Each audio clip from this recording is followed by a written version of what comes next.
আসসালামু আলাইকুম। দায় মোচনের নির্বাচন ডাকসু, এটা বলার একটা বিশেষ কারণ আছে। আমি বেশ 15 দিন আগে হবে আমি বলেছিলাম যে ছাত্র দলের যে প্রার্থী আবিদুর রহমান,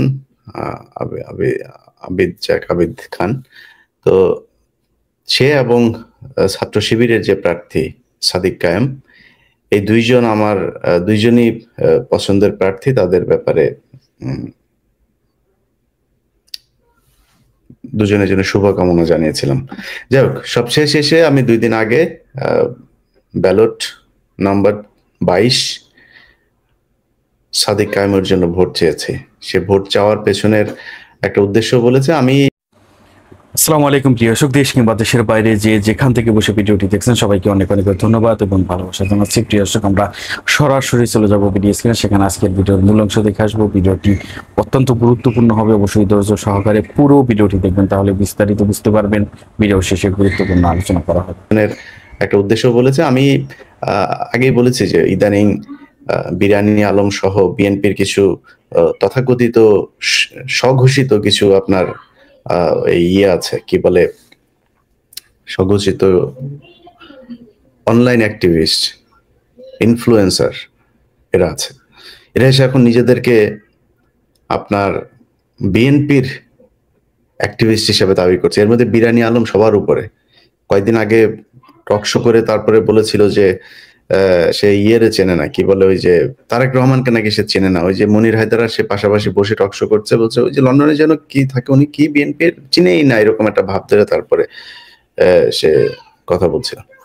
যাই হোক, এখন এই যে লোকটা এই ইয়েটা করলো, তারা মানে এরকম 3-4 হাজার বিরানির এই খাওয়া, আপনার কি বলে, বিরানির কমিশন খাওয়া, এরকম যদি নাকি কিছু লোকজন থাকে, যে ব্যক্তির দোকানের বিরিয়ানি করে, সে ব্যক্তির ব্যাপারে আমি আসলে অত ভালো কিছু জানতাম না। ইদানিং আবার শুনলাম তার বিভিন্ন নারী কেলেঙ্কারি আছে। নারী কেলেঙ্কারি মানে নারী কর্মচারীদেরকে, তার 2-3টা বিরিয়ানির দোকান আছে এখানে, খলিল বিরিয়ানি নামে। সেখানে সেই নারীদেরকে হায়ার করে তাদের সাথে সে কুপ্রস্তাব দেয়, এবং এরকম 2টা মেয়েও বক্তব্য মানে কথা বলেছে আমার সাথে। তা আমি এটা নিয়ে কাজ করব কিনা আমি জানি না। আমি তাদেরকে বলেছি, ঠিক আছে, আপনারা এরকম আরো যদি কাউকে পান সেটা খুঁজে বের করেন। ছেলে পেয়েছি কয়েকজন যারা কিনা টাকা দেয় না, সে হায়ার করে 3 সপ্তাহ, 4 সপ্তাহ, 5 সপ্তাহ এরকম টাকা দেন, এরপর ওরা এমনিতেই সরে যায়। এই টাইপের করে সে ব্যবসা করছে এখানে, ওইটার কমিশন নেই। এই কারণে সে সাংবাদিকদের কমিশন দিয়া তারপরে একটু ঠান্ডা রাখে। এই Shahed Alam one of them. যাই হোক, এই ধরনের এই বিরানির দোকান থেকে কমিশন নেওয়া শাহেদদের আজকে বিএনপির প্রতি বিরাট দরদ হয়েছে। তারা সব সময় এখানে একটা আছে, এই যে আপনার পরে ওই যে রেইনবো চশমা পরে তারপরে রাস্তায় ঘুরে এরপরে সে করে, ওই যে টিকিট দেয়, গাড়িতে টিকিট দেয়। পুলিশের একটা, এখানকার নিউ ইয়র্ক পুলিশের একটা আছে, আপনার শাখা আছে, ওদেরকে ওই টিকিট দেওয়ায়। টিকিট নিয়ে তারপরে এদের মানে অস্ত্র কিছু দেয় না, টিকিট নিয়ে ঘুরে বিভিন্ন গাড়িতে টিকিট দেয়।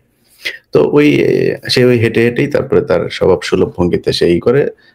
এটা তার ব্যাপার, সে যেভাবে ভিডিও করে কি করে সেটা তার ব্যাপার। কিন্তু সারাটা দিন এদের কাজ হচ্ছে, মানে এটা কিন্তু রাস্তার লেভেল। আমার সাথে এখানে ছবি তোলার জন্য 3-4 ঘন্টা বসা ছিল। এই টাইপের রাস্তার লেভেলের এগুলোরে বিএনপির পেজ থেকে তাদেরকে প্রমোট করা হয়, তাদের নাম লিখে পোস্ট করা হয়। বিশাল আকারে বিএনপির অ্যাক্টিভিস্ট, বিরাট তাদের মানে এই বিএনপির যেই গত 15 বছরে নাকি বিশাল তাদের প্রভাব এখানে খাটিয়েছে, কাজ করেছে বিএনপির জন্য। আমি জানি না কি করেছে। যাই হোক, এগুলোর নিয়ে তারা সারাটাক্ষণ শিবিরের বিরুদ্ধে, জামাতের বিরুদ্ধে, এরা পাকিস্তানি, এই গ্যাঞ্জাম লাগিয়েই রাখে। আমি সবসময় চেয়েছি এই 2টা দলের ভেতরে একটা সুসম্পর্ক বজায় থাকুক। আজকে দেখেন, এই যে ডাকসু নির্বাচনটা, ঢাকা বিশ্ববিদ্যালয়, এটা অশিক্ষিতদের জায়গা না, তো দেশের সবচাইতে মেধাবীরা এখানে জায়গা করে নেয়।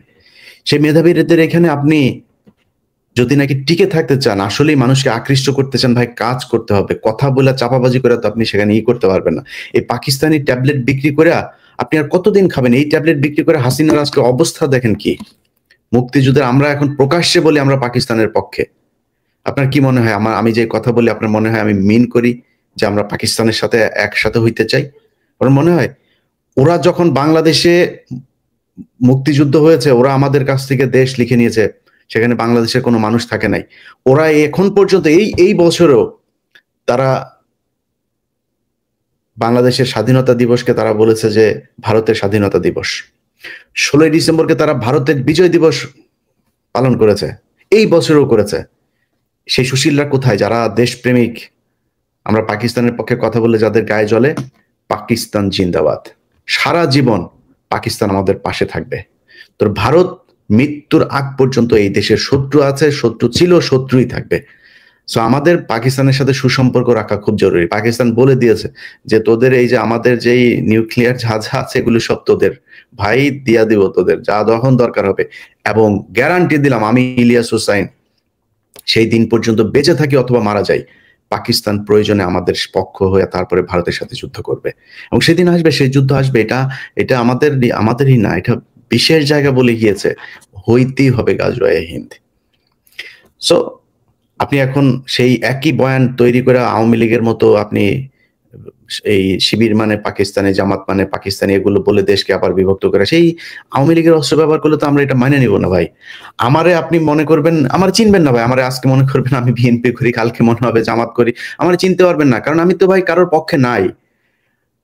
আমি আজকে আমার একটা প্রতিষ্ঠান আছে বাংলা এডিশন, এই বাংলা এডিশন দেখেন, আমি যা বলছি প্রকাশ্যে বলছি।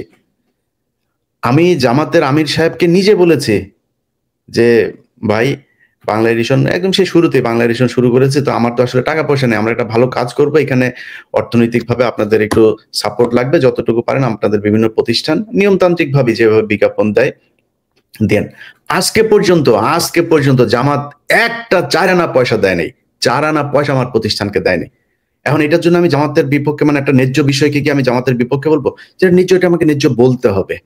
বরং এই জামাতের আমিরের চাইতে তারেক রহমান আমার খোঁজ নিয়েছে বেশি, তার সাথে আমার যদি মানে ঘনিষ্ঠতা বলেন আমিরের চাইতে এর সাথে আমার সম্পর্ক তারেক রহমানের সাথে অনেক বেশি। তা আমি এখন যদি একটা সত্য কথা, তারেক রহমান যদি তারেক রহমানের বিপক্ষে যায় আমি সেটা বলবো না? হইতেই পারে না, প্রশ্নই আসে না। সেই কারণে আমি বলেছি যে ভাই দেখেন, সামনে নির্বাচন, এই ডাকসু নির্বাচন এটা কিছুই না, সামনে নির্বাচন, সেই নির্বাচনে যদি মনে করেন বিরিয়ানি আলমদেরকে দিয়েই আপনাদের হবে তাহলে হোক, কোনো সমস্যা নাই, বিরিয়ানি আলমদেরকে দিয়েই চালান।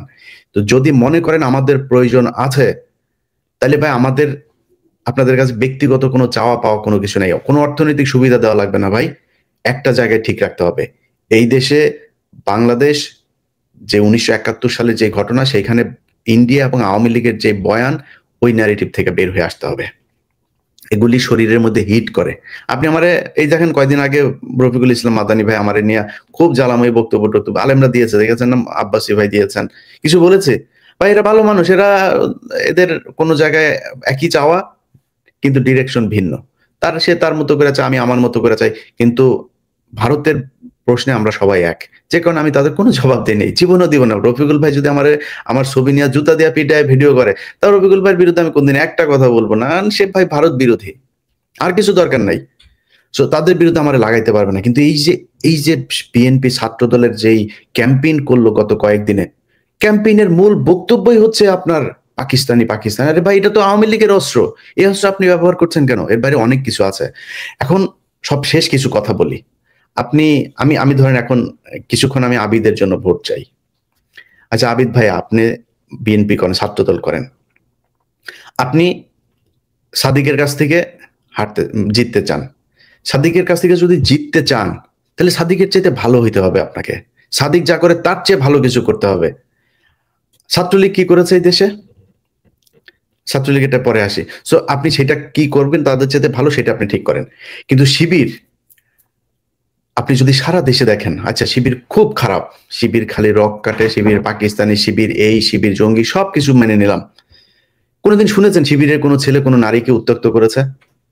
কোনোদিন শুনেছেন যে শিবিরের কোনো ছেলে কোনো নারীকে ধর্ষণ করেছে? কোনোদিন টেন্ডারবাজি করেছে? কোনো দোকানে গিয়ে চাঁদাবাজি করেছে?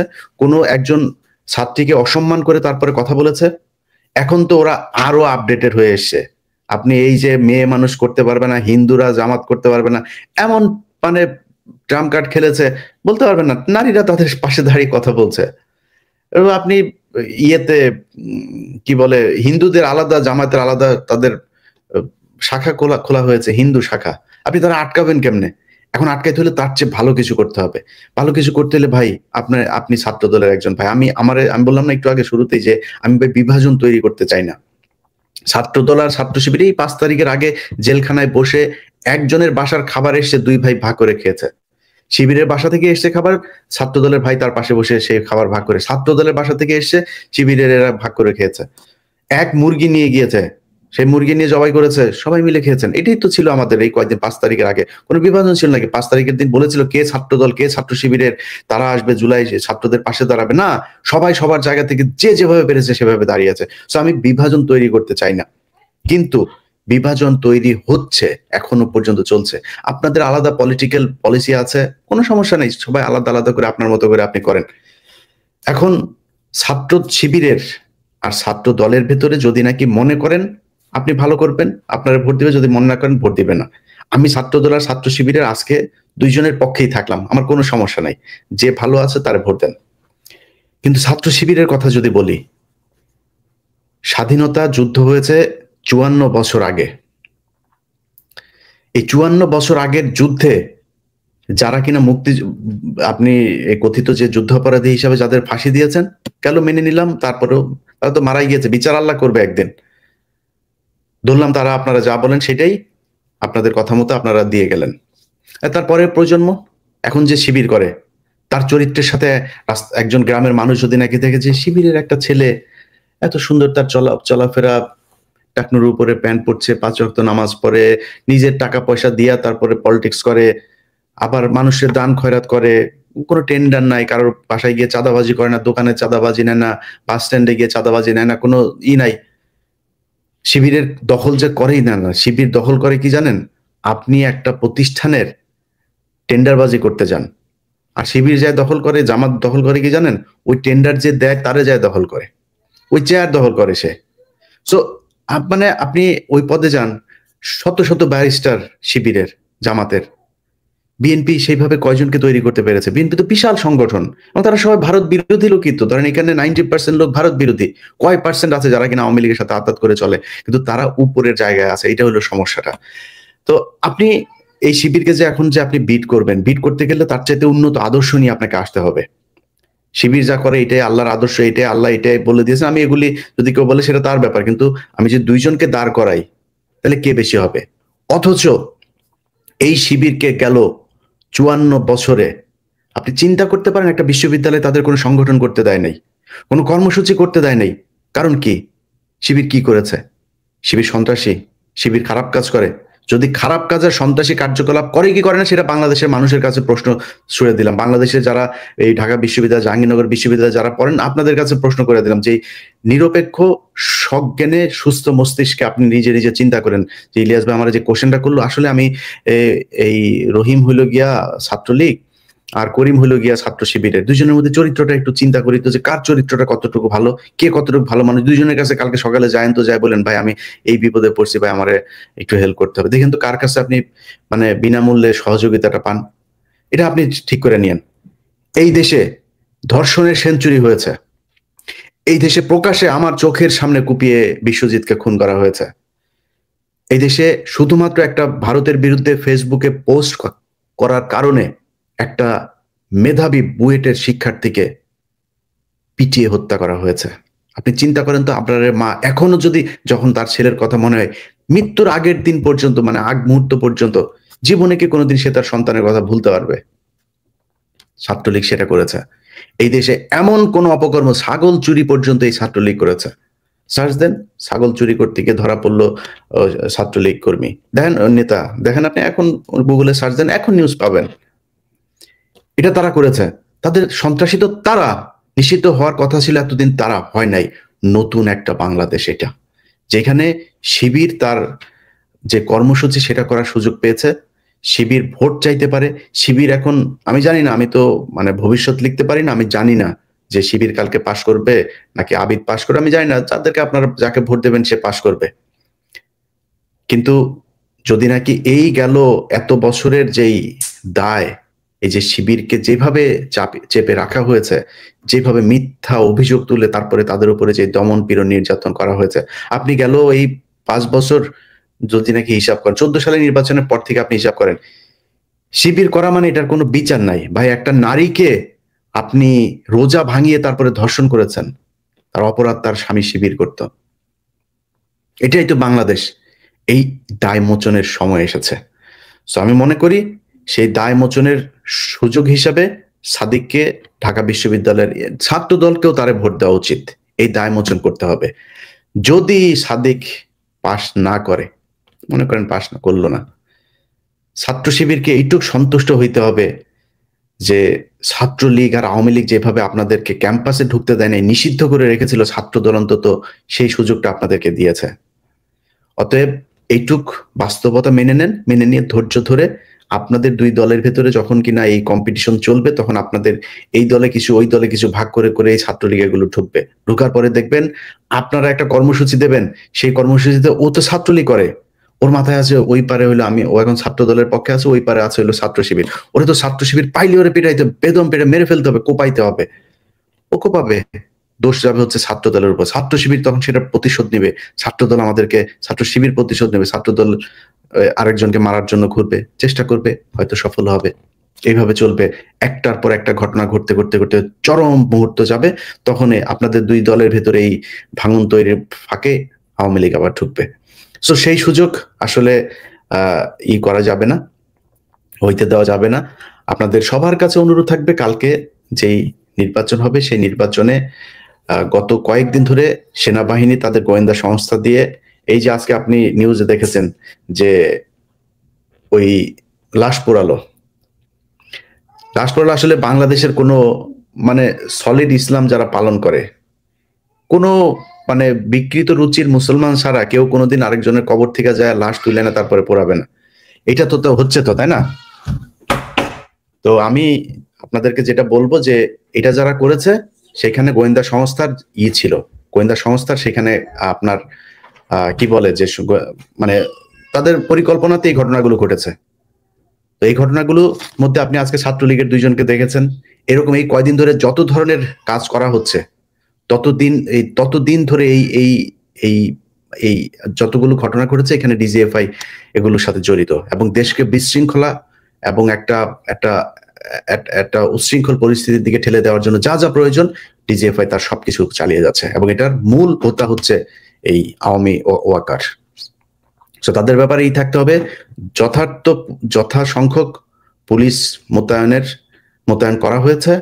সো এখানে আর্মির গোয়েন্দা সংস্থা এগুলোর ব্যাপারে পুলিশকে বলবো তৎপর থাকার জন্য। আর পুলিশেরও কারা কারা কোনো ধরনের অপকর্মের সাথে জড়িত কিনা সেটাও পুলিশের পাশের ভাইকে নজর রাখতে হবে। এখনো কিন্তু অসংখ্য আওয়ামী পুলিশ এখনো আছে। খোদাবক্স আর হচ্ছে আইজিপি দুইজনে মিলে এখন পর্যন্ত পুলিশের সেই রিফর্ম করতে পারে নাই, সেই পরিমাণে সংখ্যক যারা এতদিন চাকরি পায়নি তাদেরকে তারা চাইলে পুলিশে ঢুকাইতে পারতো, ঢুকায় নাই। এখনো অনেক পুলিশ আছে তারা এই স্বৈরাচারের দোষর, স্বৈরাচারের হয়ে কাজ করেছে তারা আছে। যাই হোক, তাদের ব্যাপারে রেখেন, আপনাদের খেয়াল রেখেন, সুন্দর একটা নির্বাচন যেন হয়, যেই নির্বাচিত হোক তার প্রতি শুভকামনা থাকলো। আবার বলছি, সাদিক এবং আবিদ দুইজনের প্রতি শুভকামনা থাকলো, কারোর প্রতি কোনো ক্ষোভ নাই। আল্লাহর ওয়াস্তে বিএনপিকে বলবো, বিএনপির হাইকমান্ড, সর্বোচ্চ হাইকমান্ডও বলেছেন যে আপনাদের মিটিং গুলোতেও বলা হয় যে ইলিয়াসের সমালোচনা সহ্য করতে হবে। আপনাদের সর্বোচ্চ ব্যক্তিও কিন্তু আপনাদেরকে এগুলো বলেছে। সো আপনাদের সেই মিটিং এর যারা ছিলেন তাদের মুখ থেকে শোনার কথা আপনারা আমার চেয়ে ভালো জানেন। সো আমরা ভাই যে সমালোচনা করি, আমরা বিরানি আলমদের মতো বিতৃষ্ণা, বিরোধ, বিভক্তি তৈরি করার জন্য বলি না। আমরা যেটা বলি সেটা আপনাদের ভালোর জন্য বলি। আপনি যদি মনে করেন আজকে শিবিরের বিরুদ্ধে এই 71 দিয়া আপনি জিতে যাইতে পারবেন, তাহলে ভাই আওয়ামী লীগটা এই দেশ থেকে যাইতে হইতো না। বিএনপি যারা আছেন, ছাত্র দলে যেই ব্যক্তি ছাত্রদল করেন, তিনি আমার কথাগুলি মাথায় রাখেন যে আমি যদি নাকি আপনাকে মানে উঠাইয়া দিতে চাই তারপরেও পারবো না, যতদিন আপনার ভেতরের যেই আপনার একটা পদ পাইতে গেলে কয় টাকা দিতে হয়, কি করতে হয়, এগুলো আপনি আমার চেয়ে ভালো জানেন। আর শিবিরের একটা পদ পাইতে গেলে কি করতে হয় ভাই, শিবিরে আমাদের, আমি নিজে বলেছি যে আমরা সামনে নির্বাচনে যেইভাবে হোক বিএনপিকে আসতে হবে ক্ষমতায়। বিএনপি কেন আসতে হবে? কারণ আমার এই মুহূর্তে ইসলামী কোনো দলকে অ্যাফোর্ড করার মতো সেই অবস্থা, সেই পরিস্থিতি বাংলাদেশে নাই। এটা যদি হয় বিদেশিদেরকে বোঝানো হবে যে এই সে জঙ্গি টঙ্গি সব এরা ইসলামী দল ঢুকে গিয়েছে, বিএনপি আসুক। তারপরে এবার বিএনপি ভুল করবে, অনেক ভুল হবে, এই দেশের মানুষের প্রত্যাশার শেষ নাই, প্রত্যাশা পূরণ করতে পারবে না, না পারলে কি হবে, পরের বার জামাত আসুক, আমার কোনো সমস্যা নেই। এবার চেয়েছি আমি, সো আপনাদের আমি চাই আসেন, কিন্তু ভাই সমস্যার সমাধান করতে হবে। জামাতের একটা কাউন্সিল হয়, সেখানে কেন মারামারি হয় না, চেয়ার ছোড়াছুড়ি হয় না কেন, পদ নিয়ে কেন কখনো কারাকারি হয় না, তার কেন টেন্ডারবাজি করতে হয় না, সে কেন নিজের পকেটে টাকা দিয়ে রাজনীতি করে? এই জিনিসগুলি আপনাকে প্র্যাকটিস করতে হবে। সেটা যদি প্র্যাকটিস করেন, আপনি আমার অনেক পছন্দের দল, আপনারা ভালো করবেন, আপনারা ক্ষমতা আসবেন, কোনো সমস্যা নেই, সেটা তো করতে হবে ভাই। আপনার যদি এখন এই পদ পাইতে গেলে যদি নাকি রাকিব সাহেবকে পয়সা দিয়া, রাকিব সাহেবকে নারী দিয়া খুশি করে তারপরে পদ পাইতে হয়, তো সমস্যা। এইভাবে তো আপনি একটা দলকে ভালো জিনিস পাবেন না। তো তখন আপনি যখন টাকা দিয়ে তার কাছ থেকে পদ নিবেন, আপনি তো টাকা কামাবেন, টাকা পাবেন কোথায়? চাঁদাবাজি করবেন, টেম্পো স্ট্যান্ডে, বাস স্ট্যান্ডে, যা যা বলা হয় আপনাদের বিরুদ্ধে, এগুলো তো হচ্ছে। আমরা স্বীকার করি আর না করি, আমরা বলি আর না বলি, এগুলি হচ্ছে, মানুষ দেখছে। আপনার একটা জেলার মধ্যে 3টা 4টা মানে পক্ষ, কোনো না কোনো পক্ষ করছে চাঁদাবাজি, বিএনপির নামেই করছে। তারেক রহমানের কাছে খবর যাওয়ার সাথে সাথে সে করছে। আপনি দেখেন চাঁদপুরের ঘটনা ঘটলো, আমার বাংলা এডিশনের ক্যামেরা নিয়ে গেল, তারপরে সেটা নিয়ে মানিক ভাই চাঁদপুরের জেলা সভাপতি, সে আমারে বললো যে ভাই আমরা এখনই ব্যবস্থা নিচ্ছি, এই সেই। কোনো ব্যবস্থা নেয় নাই, কোনো ব্যবস্থা নেই। মামলা হয়েছে, ওসিরে দিয়ে, যে ওসির বিরুদ্ধে অভিযোগ সেই ওসিরে দিয়ে আসামি ধরানো যাবে, একজনও ধরে নাই। চাঁদপুরের এসপি সাহেব বললেন ভাই আমরা অভিযান চালাচ্ছি, ইটস বিন 7 days, হয় না, কিছুই হয় নাই। তো এগুলি শয়তানি। এখন এই করে শুধুমাত্র আপনার বরখাস্ত টরখাস্ত, লন্ডনে খবর যাচ্ছে, গেলেই তিনি বরখাস্ত করে দিচ্ছেন। বরখাস্ত করে হচ্ছে না, তো কাজ হচ্ছে না, কারণ আপনাদের সংখ্যাটা এত বেশি। এই পলিসি থেকে বের হইতে হবে। সিস্টেম যদি চেঞ্জ না করেন, তাহলে তো আপনি টাকা দিয়া রাজনীতি করতে পারবেন না। শিবির জামাত টাকা, পকেটের টাকা দিয়ে একজন রোকনকে তার ইনকামের 5% একদম অটোমেটিক তার ব্যাংক থেকে ওইখানে তার দিয়ে দিতে হয়। সে যদি সরকারি বেতন পায় 50,000, তার ওইখানে 5% দিয়ে দিতে হয়। তা এটা করে রাজনীতি কেন করে, এটা আপনাদের খুঁজে বার করতে হবে, যে তাদের এই আচরণ কেন, তাদের কেন সমাবেশে মারামারি হয় না, তাদের কাউন্সিলে কেন একজন পদ পেলে সে কান্না করে, আর আপনাদের পদ পায় নাই দেখে তারপরে মারামারি করে, এটা কেন? এটা তাদের কাছে শিখেন, সমস্যা নেই তো, ভালো জিনিস শিখতে তো সমস্যা নেই। দুজনের প্রতি শুভকামনা থাকলো, সবাই ভালো থাকেন। আমাদের বাংলা এডিশন কালকে সারাদিন আপনাদের বিভিন্ন খবর জানানোর চেষ্টা করবে ইনশাল্লাহ। আমাদের বেশ কয়েকটা টিম কালকে ঢাকা বিশ্ববিদ্যালয়ে থাকবে, সেখানে কালকে জানেন আপনারা রেস্ট্রিক্টেড একটা এরিয়া, সবাই সবার জন্য সেখানে প্রবেশ উন্মুক্ত না। তো বাংলা এডিশন সেখানে থাকবে বিভিন্ন গণমাধ্যমের মতো। আমরা সব শেষ যে তথ্য সেগুলো আপনাদেরকে জানানোর চেষ্টা করব ইনশাল্লাহ। সকাল 8টায় আমরা বাংলা এডিশন থেকে প্রথম লাইভ সম্প্রচার করব বলে আশা করছি। সবাই সাথে থাকবেন। আসসালামু আলাইকুম দর্শক, শুভেচ্ছা নিন, আপনাদের সবাইকে স্বাগত জানাচ্ছি আমি কনক সারোয়ার। আজকের অনুষ্ঠানে শিরোনাম দেখে বুঝতে পারছেন যে চলমান যে রাজনৈতিক পরিস্থিতি, সেই পরিস্থিতি নিয়ে আমরা কথা বলবো। বিএনপি এবং জাতীয় পার্টির মধ্যে একটি নতুন করে প্রেম গজিয়েছে। বিএনপি এখন জাতীয় পার্টির রক্ষাকর্তা হিসেবে আবির্ভূত হওয়ার চেষ্টা করছে। পাশাপাশি ডাকসু নির্বাচন, একদিন পরে ডাকসু নির্বাচন, এবং অনেকেই আশঙ্কিত, অনেকেই শঙ্কা প্রকাশ করছেন যে এই ডাকসু নির্বাচনকে কেন্দ্র করে একটি অরাজক পরিস্থিতি হয়তো সৃষ্টির চেষ্টা চলবে, যেমনটি আমি গত কদিন ধরে দেখছি পুরো দেশ জুড়ে একটি অস্থিরতা তৈরির চেষ্টা চলছে। তো সব মিলিয়ে আমার সঙ্গে কথা বলতে যোগ দিচ্ছেন অনেকদিন পরে আপনাদের অত্যন্ত প্রিয় আলোচক, সাংবাদিক, কলামিস্ট, মেরিন ইঞ্জিনিয়ার জনাব মিনার রশিদ। মিনার ভাই, আপনাকে স্বাগত জানাচ্ছি। মিনার ভাই শুনতে পাচ্ছেন? ধন্যবাদ কনক সারোয়ার ভাই। জি জি, হ্যাঁ শুনতে পাচ্ছি। জি, তো মিনা ভাই ধরেন আজকে শিরোনামটা দিব ভাবছিলাম হচ্ছে মানে জাতীয় পার্টির প্রেমে পড়েছে বিএনপি। তো এটা লিখতে যে হঠাৎ একটা গান মনে পড়লো, অনেক আগের গান, ওই যে বাংলা সিনেমার গান সম্ভবত, যে প্রেমে পড়েছে মন, প্রেমে পড়েছে অচেনা এক মানুষ আমায় জাদু করেছে, এমন একটা গান সম্ভবত। তো এখন ধরেন জাতীয় পার্টির কার্যালয়ে হামলা হয়েছে, গণ অধিকার পরিষদের নূরকে পুলিশ এবং সেনাবাহিনী বেধড়ক পিটিয়েছে, মারাত্মকভাবে আক্রমণ করেছে। আক্রমণের ধরন দেখে বোঝা যায় যে এটা একটা উদ্দেশ্যমূলক আক্রমণ। কারণ ধরেন নূর তো আর অপরিচিত কেউ না, মানে লাঠি চার্জ যদি হয় হয়তো একটা দুইটা আঘাত এসে লাগতে পারে, কিন্তু ইন্টেনশনালি টার্গেট করে নূরকে ঘায়েল করার চেষ্টা হয়েছে, কারণ একটি অরাজক পরিস্থিতি তৈরির সূচনা। এর পরেও জাতীয় পার্টি অফিসে আবার হামলা হয়েছে। তো জাতীয় পার্টি ধরেন গত 15 বছর ধরে ছিল আওয়ামী লীগের একেবারে দোসর।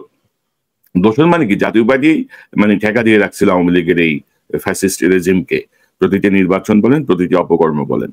তো আমরা দেখছি যে বিএনপি হঠাৎ করে জাতীয় পার্টির প্রতি অনেক বেশি মানে প্রেম ভাবাপন্ন আর কি, এবং তারা বিবৃতি দিচ্ছে। আমি গত 5 তারিখে বিবৃতিটা যদি আপনাকে দেখাই, বিএনপি বলছে যে জাতীয় পার্টির কাকরাইলস্থ কেন্দ্রীয় কার্যালয়ে কিছু শৃঙ্খল মানুষের হামলা ও ভাঙচুরের ঘটনায় গভীর উদ্বেগ প্রকাশ করে নিন্দা জানিয়েছে বাংলাদেশ জাতীয়তাবাদী দল বিএনপি।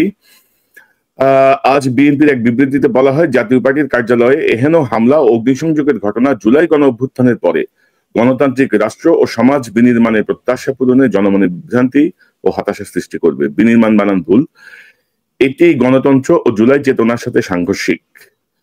ভিন্ন মত থাকতে পারে, কিন্তু শক্তি প্রয়োগের মাধ্যমে মত প্রকাশের স্বাধীনতাকে ভাষা দেয়া স্বৈরাচারী মনোভাবেরই বহিঃপ্রকাশ। তো এগুলা পড়লাম, দর্শক সব পত্রিকাতে এই সংক্রান্ত নিউজ আছে, আপনারা দেখে নিতে পারেন। তো আপনি ধরেন স্বৈরাচারের দোসরকে আপনি এখন গণতান্ত্রিক ফ্লেভার দিতে বলছেন। বেগম খালেদা জিয়া প্রায় 6 বছর জেলখানায় ছিল, বিএনপির কোনো বিবৃতি দিয়েছে? তারেক রহমান 18 বছর ধরে দেশের বাইরে, তো জাতীয় পার্টি কোনো বিবৃতি দিয়েছে? মানে বেগম জিয়ার ব্যাপারে কোনো বিবৃতি পেয়েছি, কোনো প্রতিবাদ পেয়েছি? 15 বছরে যত গুম খুন হত্যাযজ্ঞ হয়েছে, আমরা কি জাতীয় পার্টির কোনো ধরনের কোনো প্রতিবাদ পেয়েছি? বরঞ্চ ভারতের প্রেসক্রিপশনে জিএম কাদের তাদের মতো করে চালিয়ে গেছেন। তো আপনি কি মনে করেন এই যে প্রেম ভাব জাতীয় পার্টির জন্য বিএনপির, আপনার বিশ্লেষণটা কি একটু শুনি আমরা। ধন্যবাদ কনক সরোয়ার ভাই। আপনার এই যে শিরোনামটি, এটি রিয়েলি অর্থবহ, যদিও একটু হয়তো বিএনপি খুব রাগ করবেন আমাদের প্রতি, কিন্তু এটার উপায় নেই। এখন যদি আপনি যে কথাটা বললেন যে আসলে একটা কথা আছে, মানবাধিকার মানবের জন্যে, দানবের জন্যে না। গণতন্ত্রটা হলো হচ্ছে গণতান্ত্রিক যে শক্তির জন্যে।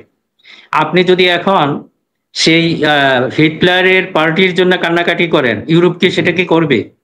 সেটা করবে না। এবং হিটলারের পার্টি আর আওয়ামী লীগ জাতীয় পার্টিদের মধ্যে কোনো পার্থক্য নাই। এরা সমস্ত কিছু, এই যে মনে করেন যে আওয়ামী লীগ কিসের সাপোর্টে এতদিন ছিল, তাদের কিন্তু একটা অবয়ব ছিল, একটা গণতান্ত্রিক অবয়ব, এটা অ্যাপিয়ারেন্স দেখাচ্ছে। আপনি যে অফিসিয়ালি বা লিখিত বা যে কোনো ইয়ার মাধ্যমে ডকুমেন্টারি সমস্ত কিছুই ছিল। তারা গণতান্ত্রিক দল ছিল, তাদের একটা বিরোধী দল ছিল, সবকিছু। কাজে এই সুযোগটা কি করে দিয়েছে? সেই সুযোগটা করেছে জাতীয় পার্টি। এখন কাজে আওয়ামী লীগ এবং জাতীয় পার্টি পাপের মধ্যে একটু হেরফের নাই, বরং আর একটু বেশি। কারণ তাদের সাপোর্টে আপনি যদি দেখেন 2014 সালের নির্বাচনে, ওই সময় কিন্তু সুজাতা সিং চলে এসেছিলেন এরশাদকে চাপে নেওয়ার জন্য, অনেক নাটক হয়েছে। যেভাবেই হোক যে সে দেখাচ্ছে যে না আমি এটা চাই না, কিন্তু তার দলেরই তার ওয়াইফ এবং অন্য তার ভাই, তারা কিন্তু সেটার সাথে পার্টিসিপেট করেছে। এখন যদি মনে এদের পাপের অংশ, যেদের পাপ কোনো ক্রমে আওয়ামী লীগের চেয়ে কম না। এখন বিএনপির জন্য যে কথাটা হলো, যার বিএনপি একটু সমস্যা হলো কি আমি জানি না, বিশেষভাবে এখন কোনো কিছু আপনি যদি যে কোনো কিছু করেন, আপনি পলিসি নির্ণয় করবেন, এগুলি আসলে একটু চিন্তা ভাবনা করে করা উচিত। আপনি যদি প্রশ্নের সম্মুখীন হয়, এমন না যে কিছু কিছু আছে যে যেটা ছিল আওয়ামী লীগের সময় ওরা যা করতো সেটাকে ইয়েস, ওদেরও কিন্তু একটা পরিষদ ছিল, বিভিন্ন অ্যাডভাইজার কাউন্সিল ছিল। এখন বিএনপির মধ্যে আমি জানি না কি মেকানিজমটা কাজ করে, এইসব কি করে আপনাদের এটা সংশোধন হওয়া উচিত। এই যে আপনার যে বিবৃতিটা দিলেন, এটা না দিলেও কি হতো? আপনারা যদি আপনাকে কেউ প্রশ্ন করতো, তাকে আপনি উল্টা প্রশ্ন করতেন যে হিটলারের জন্য কি, হ্যাঁ আপনারা সারাক্ষণ ভয়ে থাকেন পশ্চিমা বিশ্ব কি বলবে বা বাইরের, এরা কিন্তু পশ্চিমা বিশ্ব কিসে প্রভাবিত, এদের ডাবল স্ট্যান্ডার্ড এভরি হয়। ওদেরকে প্রশ্ন করতে পারতেন যে ঠিক আছে আপনারা কি হিটলারকে কোনো সুযোগ দিবেন? হিটলারের কোনো পার্টি আজ থেকে 70-80 বছর হয়ে গেছে, এখনো যদি হিটলারের নাম নিয়ে কোনো পার্টি হয় বা সেটা তারা অ্যালাউ করবে না। তাহলে কি ওই গণতান্ত্রিক অধিকার ওদের নাই? কাজেই আপনারা দেশের মানুষকে একটা আতঙ্কের মধ্যে রেখে আপনারা যখনই জাতীয় পার্টিকে বলবেন, জাতীয় পার্টিকে সুযোগ দেওয়া মানে কি আওয়ামী লীগকে সুযোগ দেওয়া, জাতীয় পার্টি আবার ফিরে আসবে। এখন এই যে মনে করেন মানুষের মনে একটা আতঙ্ক সৃষ্টি হয়ে গেছে। আবার আপনারা বলেন মব কালচার, তো এই মব কালচার তো যে জুলাই আন্দোলন ছিল সেটাকে আপনারা মব কালচার হিসাবে অভিহিত করবেন খুব শীঘ্রই মনে হচ্ছে। আর এই মব কালচার কিসের জন্য হয় একটু বুঝতে চেষ্টা করেন। এখন এই অভ্যুত্থানের পর বা বিপ্লব যেটাই বলেন, আমি সেই বিতর্কে যাচ্ছি না, এরপরে তো হলো সমস্ত কন্ট্রোলগুলি এই মবের বা জনতার কন্ট্রোলগুলি পলিটিক্যাল পার্টির উপর আসা উচিত ছিল। আপনারা এটা, আমি সবগুলি দলকেই বলবো, শুধু বিএনপি না, এখন জামাত ইসলামী বা অন্যান্য দল, আপনারা কেউ এই জনগণের আস্থাটি আপনারা নিতে পারেন নাই। আজকে যদি আপনাদের কথায় এই মব মুভ করতো, তাহলে তো এই যে মব কালচার কথা বলেন, আমরাও এগুলিতে হ্যাপি না। যে এই যে মনে করে মব কালচার, এটা আসলে একটা দীর্ঘক্ষণ থাকতে পারে না। এখন যদি হয় তাহলে যে কেউ মব তৈরি করে ফেলতে পারে, এটা কনক ভাই, এটা একটা ঝুঁকিও রয়েছে। কিন্তু এই কাজটি কার ছিল? আপনারা কি করতে পারেন না, জনগণের যে একটা কি বলবে মাইন্ড ছিল, মনের ভিতরে যে একটা আশঙ্কা ছিল, আতঙ্ক ছিল, এগুলিকে অ্যাড্রেস করতে পারেন না। এগুলি অ্যাড্রেস করতে পারেন না বলে ছোট ছোট গ্রুপ বা ব্যক্তির উপর নির্ভর হয়ে পড়েছে। আমাদের অনেক ব্যক্তিত্ব বা পার্সোনালিটি আছেন, ওদের কথায় মুভ করে ফেলে, কিন্তু আপনাদের কথাই করে না। এই কাজটা দরকার ছিল পলিটিক্যাল পার্টির। আপনারা এখানে সম্পূর্ণ ব্যর্থ হয়েছেন আমি বলবো। আপনারা কিসের কারণ? আপনারা জনগণের মনের কথা বলেন না। জনগণ এখন ভারতকে মনে প্রাণে ঘৃণা করে, কিন্তু আপনারা কেন জানি হয়তো ভারত বা ভারতের যে লেসপেন্সার যারা আছে তাদের প্রতি এক ধরনের প্রেম দেখান। এখানে মানুষ আপনাদেরকে আস্থা রাখবে কিভাবে?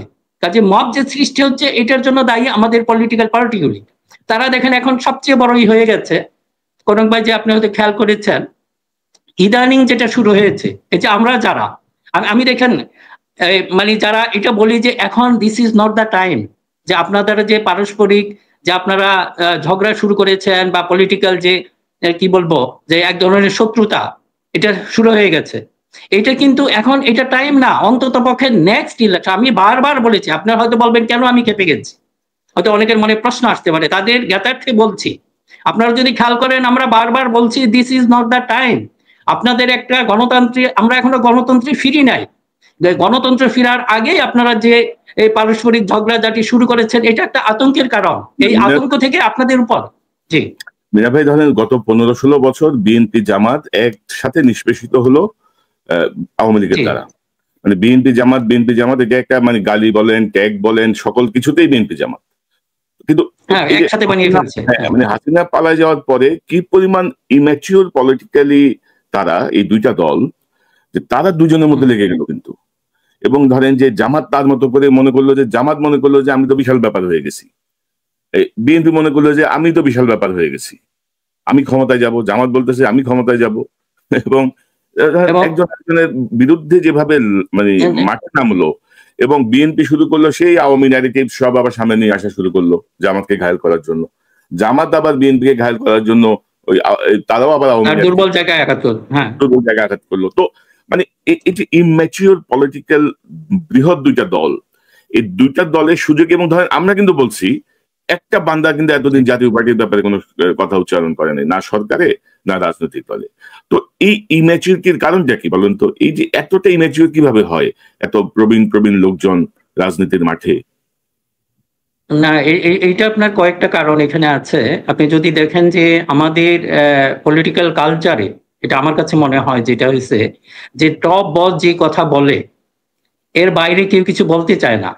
মনে করেন যেটা বলে, আমি বসকে আগে দেখবো বস কোনটা চায়, আমি ওই অ্যাডভাইসটাই দিব যেটা বসের মনোভূত হয়, বসের এগেনস্টে চাই। সরি ফর দা, মানে এটা আপনাদেরকে আসলে ছোট করার জন্য না, এটা হয়ে আসছে আমাদের। এমনকি আপনারা এমন জামাতের হয়তো তাদের নাকি একটা সুরা পরিষদ আছে, আমি জানি না, কিন্তু আউটকাম দেখে আমার কাছে মনে হয় না যে ওনারা সম্মিলিত সিদ্ধান্তে কিছু করেছেন। যেটা হয়েছে কি, যে আপনারা এমন কিছু বলেছেন, আগে জামাতের কথাটাই বলে নেই, হয়তো বলবেন যে আমি হয়তো ইদানিং বিএনপির উপর চড়াও হয়েছে, জামাতেরটা তাই আগে একটু বলতে হয়। যে আপনারা প্রথমে এমন কিছু বলেছেন, হ্যাঁ আপনাদের দীর্ঘদিনের সঙ্গী ছিল। আপনারা জানেন বিএনপি একটা কোনো আদর্শিক দল না, এটা ক্ষমতা কেন্দ্রিক দল। এখানে লোকজন আসে কিসের জন্য? এমপি হওয়ার জন্য, মন্ত্রী হওয়ার জন্য, মেয়র হওয়ার জন্য। যখনই এগুলি আসে কিংবা তাদের সহকারী হয়ে কিছু সুযোগ সুবিধা নিবে, এটার জন্য আসে। চুক্তিভাবে যতই বলেন, এটা আপনারা ভালো জানেন। হঠাৎ করে আপনারা মনে করলেন যে বিএনপি কে পুরো একেবারে ফেরেশতা বানিয়ে ফেলতে হবে, এবং তাদেরকে এমন জায়গায় আঘাত করেছেন। এটা আপনারা ভালোভাবেই দেখেছেন, বিএনপির টপ নেতৃত্বের কিন্তু একটা ইচ্ছা ছিল, কিন্তু এটা পারে নাই। কাজে that is their weak point. আপনারা যে একটু দরদের সাথে জিনিসটা দেখার দরকার ছিল, সেটা আপনারা দেখেন নাই। কাজে তাদেরকে ফিউরিয়াস বানিয়ে ফেলছেন প্রথম দিকেই। তারপর তারা করলো কি, আপনাদের দুর্বল জায়গা কোনটা খুঁজে খুঁজে বের করলো। যে আসলে নেগেটিভটা যে আওয়ামী নেগেটিভ এসেছে তা না, ৭১কে নিয়ে জামাতের একটু দুর্বলতা আসে, দুর্বল পয়েন্ট আছে, কাজে তারা ওখানে আঘাত করেছে। এখন তারপরে এমন অবস্থা হয়ে দাঁড়িয়েছে, দুজনের তিক্ততা যদি দেখেন, আমি কারণ দুটা গ্রুপের সাথে মোটামুটি যেহেতু আমাদের যোগাযোগ আছে, একজন আরেকজনের প্রতি মানে আওয়ামী লীগের প্রতি যে তিক্ত ছিল, ঘৃণা ছিল, এর চেয়ে মনে 10 গুণ বেশি।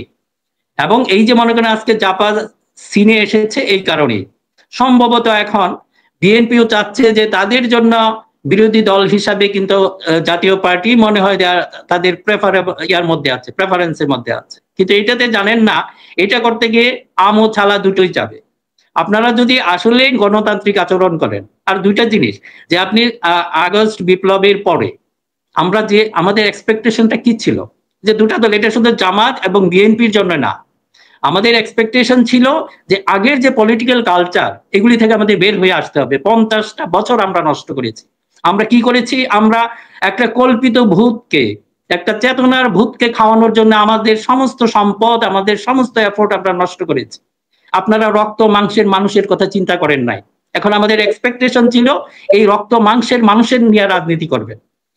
আমি দেখেন, আমি বারবার বলেছি, একটা যে তারেক রহমানের 31 দফা ছিল, এটা বিএনপির এবং ছাত্র দলের সম্পূর্ণ ব্যর্থতা। আপনারা এদেরকে এঙ্গেজ করতে পারেন নাই, বিরোধী দলকে এঙ্গেজ করতে পারেন নাই। কিন্তু সহজ কথা, চেতনার কথা বললে খুব সহজ, এগুলি ব্রেইনের প্রয়োজন পড়বে না।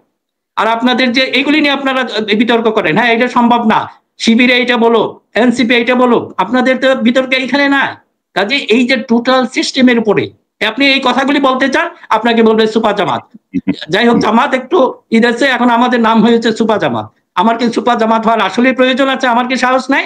আমি যদি জামাত করতে চাই, আপনারা কি বলতে চান? যারা এইগুলি বলেন তাদের জ্ঞাতার্থে বলছি, আমাদেরকে এই সাহস নাই। জামাতকে যারা করে তারা কি গোপনে করে? হ্যাঁ, তাদের কিছুটা হয়েছে কৌশলগত কারণে, যখন আওয়ামী লীগ ছিল তাদেরকে ব্যান করা ছিল। এইটাও দেখেন বিএনপি কিন্তু খুব দরদের সাথে দেখে না, বরং তাদেরকে কিভাবে কি করবে, অ্যাটাক করবে, সেই অ্যাটাকের ওনারা তো আসলে কিসের জন্য করতে হয়েছে? বাধ্য হয়েছে। আর এখন দরকার কি? এখন কি বিএনপিতে সুপা হয়ে ঢুকার দরকার আছে? হ্যাঁ, আমরা ইসলামের কথা বলি, নৈতিকতার কথা বলি, এটাতে যদি সুপা জামাত হয় তাহলে থাকুক না। আর মিনার ভাই, কে কি বললো কি যায় আসে? ধরেন আমি যদি আমরা তো বদার করি না, আমি যদি আমার কথা ওরা দেখে, আপনার কথাও একই হবে যে আমার কাছে সবার আগে বাংলাদেশ, কি বিএনপি কি জামাত, শুধু আওয়ামী লীগ এবং ভারতের জায়গায় আমরা একেবারে স্ট্রিক্ট, কিন্তু তার আগে বিএনপি জামাত যারা আছে তাদেরকে আমরা চাই যে আপনারা একটা ঐক্যবদ্ধ জায়গায় আসেন। আমরা কি 10 বছর 5 বছর পর পর কি আমরা আবার রক্ত দিব, গণতন্ত্রের কথা বলবো, সুশাসনের কথা বলবো? আমরা তো গত 1 বছরে দেখছি প্রত্যেকটা জায়গার ভূমিকা তো আমরা দেখছি, তাই না? তো আমরা তো এই পরিবর্তন চাইনি। এবং আমি আপনাকে একটা ভিডিও দেখাতে চাই, জাতীয় পার্টি কি পরিমাণ অশ্রদ্ধা পোষণ করে। আমি জাস্ট আমি কয়েকদিন আগে এই বক্তব্যটা দেখিয়েছি, আবার একটু দেখাতে চাই আপনি দর্শকদের জন্য। অনেকভাবে আমাদেরকে অপমান করা হয়েছে, এই জাতিকে অপমান করা হয়েছে, কিন্তু এইবার যেভাবে অপমান করছে এটা ইতিহাসে লেখা থাকবে। কোথায় আমেরিকায় ছিল, কোথায় লন্ডনে ছিল, কোথায় জাপানে ছিল, তাদেরকে আইনা বই লেখাইতেছে, সংস্কার করতেছে। আরে বেটা, হালার ফালা বাস্তবায়ন করবে কে? সে যাই হোক, আমরা যে রাজনীতি করছি, ভয় দেখায় আমাদের, আঙ্গুল ভেঙে দেবো, মাথা ভেঙে দেবো, কি যে কয় আমি বুঝি না পোলাপানেরা, তাই না? আমরা কত লোকের মাথা ভাঙছি, ও হালা জানো না, তাই না? তো সেই জন্য বলে যে একটা প্রান্তিক পর্যায়ে আমরা চলে এসেছি। এখন মনে হয় একটা শেষ খেলা হবে। তো আপনি দেখেন যে তার যে অশ্রদ্ধা, মানে ছাত্রদের আন্দোলন বা জুলাই বিপ্লব পরবর্তী, এবং তাকে কিন্তু ধরা হয়েছিল, কিন্তু অগাস্টের পরে 3রা সেপ্টেম্বর ধরা হয়েছিল। ইত্তেফাকের সাবেক 2 সাংবাদিক এরা যে আসিফ নজরুল টেলিফোন করে তাকে ছেড়ে দিছে, তার নাকি বয়স হয়েছে, তার নাকি অসুস্থ। তো তার কথায় মনে হয় আপনার অসুস্থ হয় না। তো এরা আপনার ধরেন ওই যে যেহেতু গোলাম কাদের, জিএম কাদের যে জাতীয় পার্টি এরশাদের ভাই, তিনি যেহেতু ইন্ডিয়ান সিল পড়ে গেছে তার গায়ে, তারা এখন এটা কাউন্সিলের বক্তব্য, গত জুলাইয়ের 31 তারিখে বোধহয় এই কাউন্সিলে ধরেন তারা আবার এক হচ্ছে। তো এই আনোয়ার হোসেন মঞ্জু হচ্ছে হাসিনার যোগাযোগ মন্ত্রী, হাসিনার বোধহয় বিদ্যুৎ মন্ত্রী, হাসিনার একেবারে ঘনিষ্ঠতম সহযোগী। তো আরেকটা জিনিস আমি দেখলাম যে এই আনোয়ার হোসেন মঞ্জুর মেয়ের সাথে সাম্প্রতিক সময় বিয়ে হয়েছে হচ্ছে ওই যে চিহ্নিত বেয়াদব নিক্সন চৌধুরী আর কি। তো নিক্সন চৌধুরীর মতো উনি তার বেয়াদবির মানে প্রভাবটা শ্বশুরের মধ্যে পড়ে গেছে, আমি যেটা দেখতেছি আনোয়ার হোসেন মঞ্জুর যে বক্তব্য। তো এই জাতীয় বক্তব্য দেওয়ার পরেও কিন্তু এখন পর্যন্ত তার বিরুদ্ধে কোনো ব্যবস্থা নেওয়া হয়নি। কিন্তু তার বিরুদ্ধে 5টা মামলা আছে, কিন্তু 5টা হত্যা মামলার সঙ্গে সে যুক্ত। তো এই হচ্ছে কি অবস্থা, এবং এই জাতীয় পার্টির জন্য আবার বিএনপির প্রেম মানে উতলে পড়তেছে। এই বক্তব্যটা নিয়ে আপনার বক্তব্য জানতে চাই, তারপরে আমি অন্য প্রশ্নে যাব। জি, কনক ভাই, যেটা দেখেন, হ্যাঁ, বিএনপি একটা যেটা বলে সেন্ট্রিস্ট দল, একটা এক ধরনের মডারেট পার্টি, হয়তো ইসলামের দিকে বা তারা ওইভাবে পলিসিটা হয়তো পছন্দ করে না।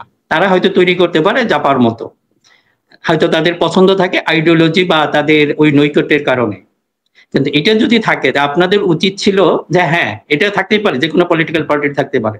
তো আপনারা বিশেষ করে যারা ইসলামপন্থী দল, তাদের প্রতি এক ধরনের পলিসি, সেটা আপনি ভিন্ন মত প্রকাশ করতেই পারেন।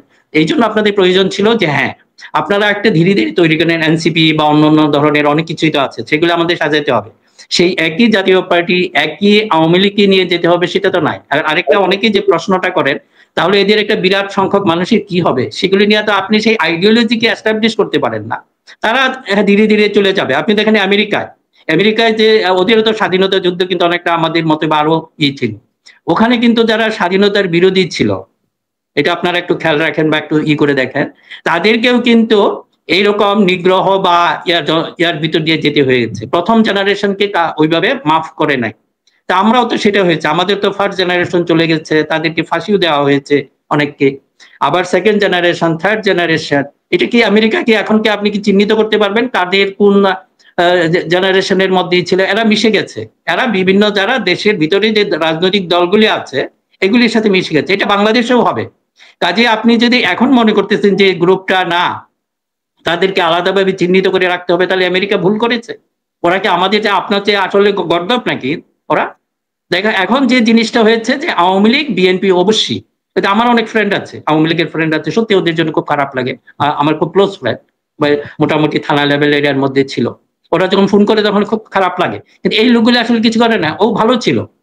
এখন এদেরকে তো আপনাকে স্পেস অন্যভাবে, হয়তো ফার্স্ট জেনারেশন যেভাবে হচ্ছে আমি বলছি, ওদের হয়তো সম্ভব হবে না। সেকেন্ড জেনারেশন, থার্ড জেনারেশন, এরা আসবে বিএনপির সাথে, আওয়ামী লীগের সাথে, এটা ন্যাচারাল এতে আসবে। কিন্তু আপনি এখনই যদি যারা টোটাল কালপ্রিট, যারা এদেরকে যদি নিয়ে আসেন, এটা তো সহ্য হবে না, কেউ সহ্য করে না, আমেরিকাও করে নাই, এমনকি বাংলাদেশে আপনারাও। আমরা যেটা আছে, বাংলাদেশে যে 2জন মিনিস্টার ছিলেন, তারা সবচেয়ে সৎ ছিলেন, তারপরে আমরা সহ্য করি না। আমরা বলতে পারি টোটাল বাংলাদেশ ওনাদের দিকে একটা নেগেটিভ ধারণা ছিল, এটা স্বাভাবিক, এটা ওনাদেরও মানতে হবে।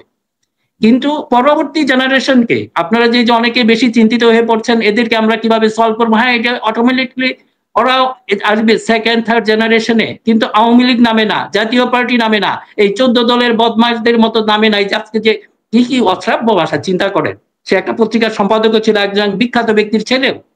এদের যদি মুখের এই ভাষা হয়, আমরা আসলে এদেরকে আমাদেরকে আবার পুনর্বাসন করতে হবে, এদেরকে ছাড়া আমরা অচল হয়ে পড়বো।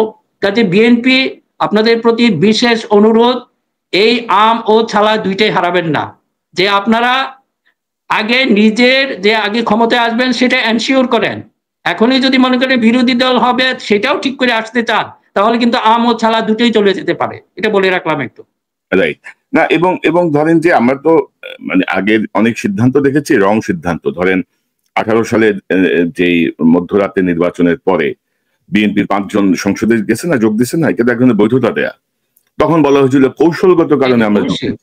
তো ভাই, তোমার কি কৌশল আমরা এত বছরেও বুঝি নাই আসলে। 18 পরে 25 পর্যন্ত কি কৌশলগত কারণে উই ডোন্ট নো।